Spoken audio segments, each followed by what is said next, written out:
Hello everyone, and on today's show of the Insta Gamers Network, we're going to talk to you about microgames.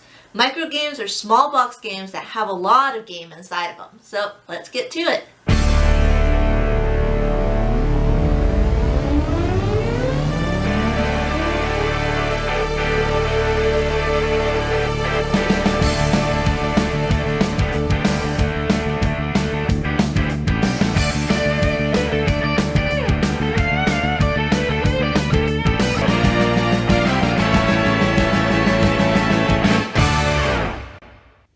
Hi everyone, it's Lindsay. You might know me as Shiny Happy Meeples on Instagram, and this episode we're talking about micro games. One of my absolute favourite micro games is Ravenous River by Isaac Shalev. It's a 2 to 7 player game published by AEG, and here it is. Isn't it cute? So in this little box contains some cards and some wooden cubes and not too much else, but it also contains a really clever, really bloody difficult brain burning game. I'm going to tell you a little bit about it. So in this game you're playing as animals trying to make it to safety across the river without getting eaten by another animal. You have 2 secret animal cards. These are called your totem animals, and they represent the animals you're playing during the game but nobody else knows. The idea is that you want to get your animal from the bank to the boat and across the river safely. You have to pay close attention to the food chain guide that tells you what animal eats another, so you can always try to ensure its safety.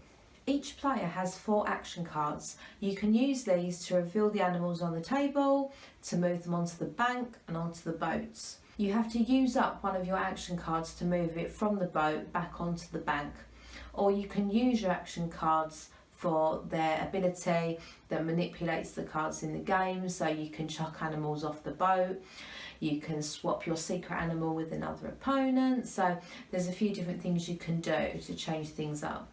And it all sounds pretty straightforward so far, I know, but it's when other players start unintentionally, or maybe not, messing with your cards, and then you're in trouble. So you have to be really careful not to put yourself in a vulnerable position, so you don't want to be too obvious who your animals are, but you need to get them to the safest place without anyone figuring out what you're doing. Anyone else is trying to do the same thing. So it's a really difficult game of like bluffing.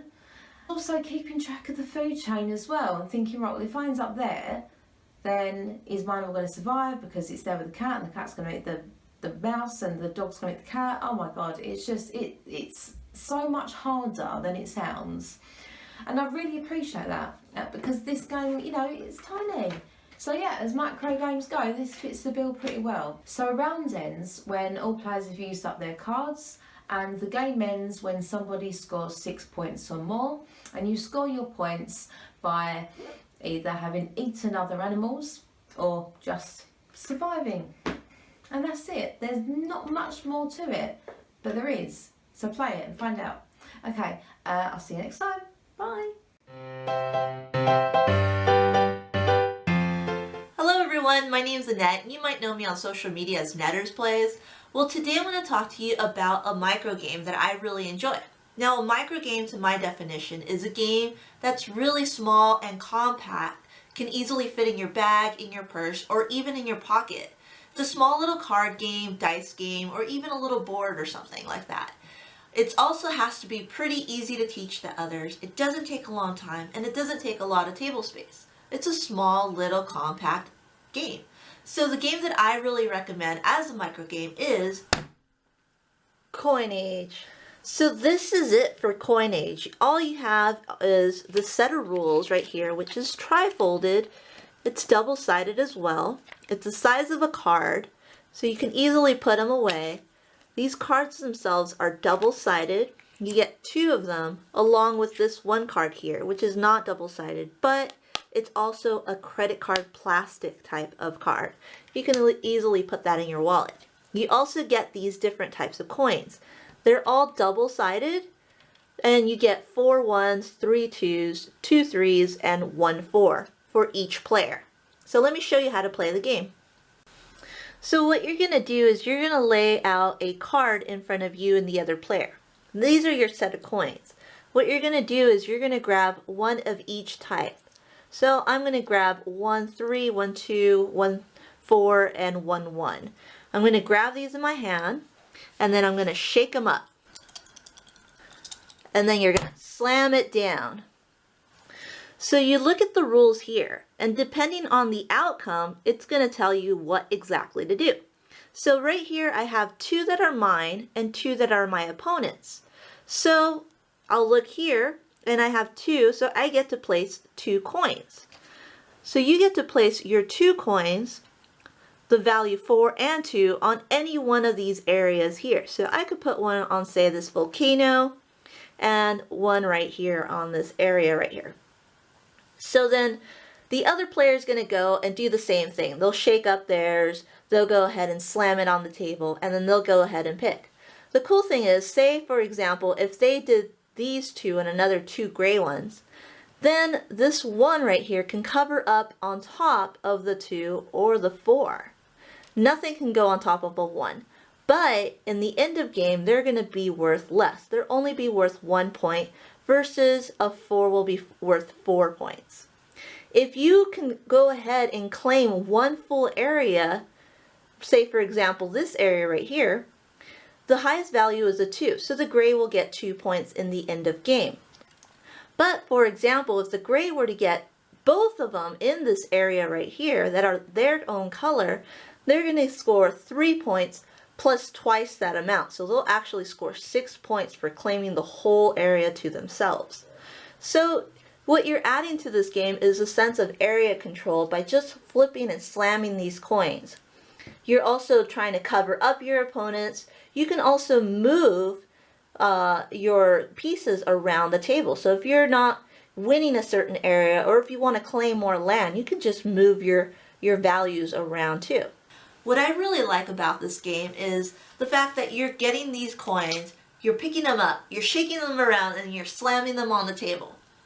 You also have this one card that's in between you and your opponent, and you're trying to obtain all these different areas. And so you're doing an area control based on what you're slamming on the table, what the outcome is.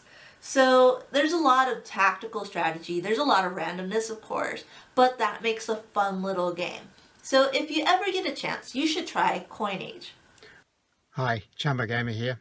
Most people keep CDs and things like that in the center console of their car, but no, not me.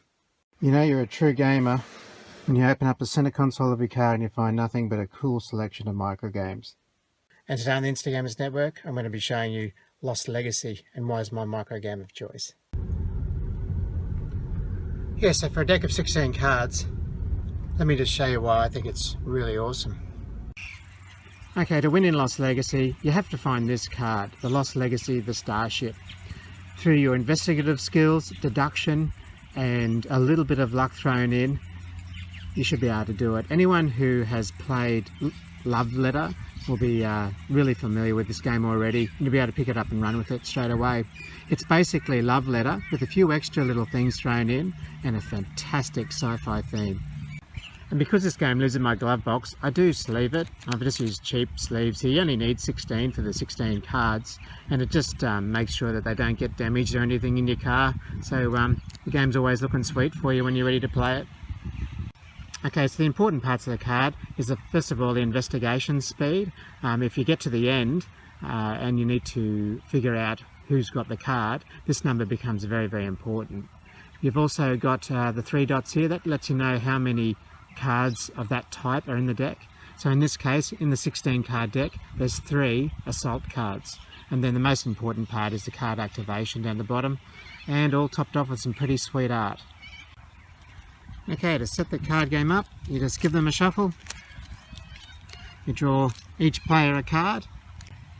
The main deck just sits in the middle of the table. You take the top card off the top and you just put it down to the side to form what's called the ruins. This is different to Love Letter. Love Letter used to take a card out of the deck and out of the game. This one, it's still in the game and it just forms this extra section which you can manipulate with cards down the track. Okay, so on your turn, you simply draw a card from the main deck and you play a card, activating its ability. You must activate its ability, and then you discard it face up in front of you so everyone can see what you've played. You win the game if you manage to eliminate all other players, or if the deck runs out and you're down to your last card, you then enter the last phase of the game, which is the investigation phase.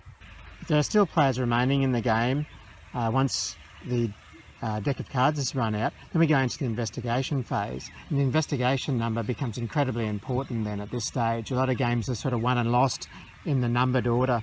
So starting with the lowest cards, so starting from 1 and going upwards around the table, everybody gets to have one stab or one guess where they think the lost legacy is, either within a player's hand, your own hand, or the ruins. Whoever guesses the location of the lost legacy win the game. If no one can guess where it is, everybody loses. You can investigate your own hand. So if you hold the lost legacy, you can investigate your own hand and win. But if somebody beats you to it from having a lower number in their hand, they'll steal that win off you.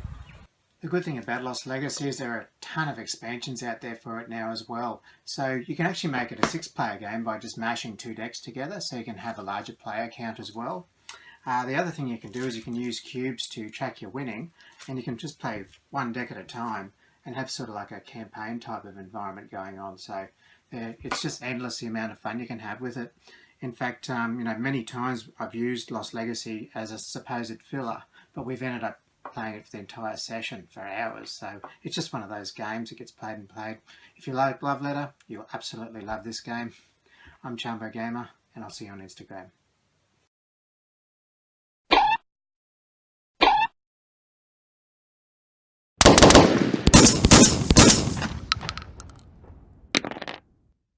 Hey everyone, it's your friend the Board Game Renegade here, and today we're talking about micro games. Now, today I'm going to be talking about a 2-player micro game that only has a few cards. I think it's only 18 cards, and that is Tides of Time. Tides of Time is a simple game to play. It takes place in 3 rounds, and in the first round, each player gets 5 random cards, which are dealt to each of them randomly.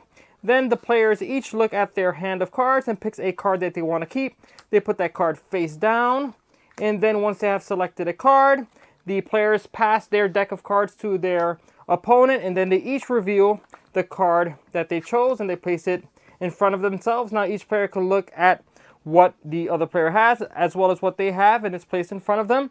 And then the players continue picking a card this way, like this, and then they pass the cards, and it continues like this until each player has 5 cards in their hand or in front of them. Once both players have 5 cards in front of them and there are no more cards to draft, the players start tallying their score for that round, and it is done in these first 2 columns in this first section here on the left. And the way they determine the score is based on 2 things. The cards have different suits here that will be on the left. There are 5 different suits. Here I only have 3 of them. I have 2 leaves, a scroll, and a crown. And this one doesn't have a suit, so not all cards have suits. But each of the cards show you exactly how they score on the right here. So this one says, for each castle I have, I get 3 points. I have no castle, so I wouldn't score any points with this card. This one says, for the majority of crowns, I would get 7 points. Let's say I had 1 crown and my opponent had none. Then I would get those 7 points.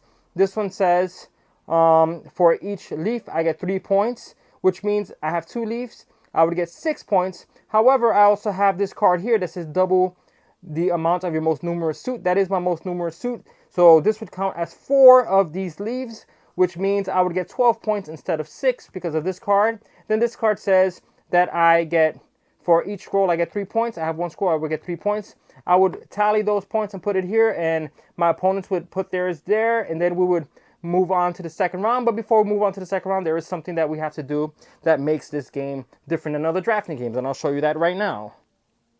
So after the points are tallied for the first and second rounds, the players do something else. What they do is they look at the 5 cards that they had that round, and then they would choose one to keep and put in front of them. Let's say I decide to keep this.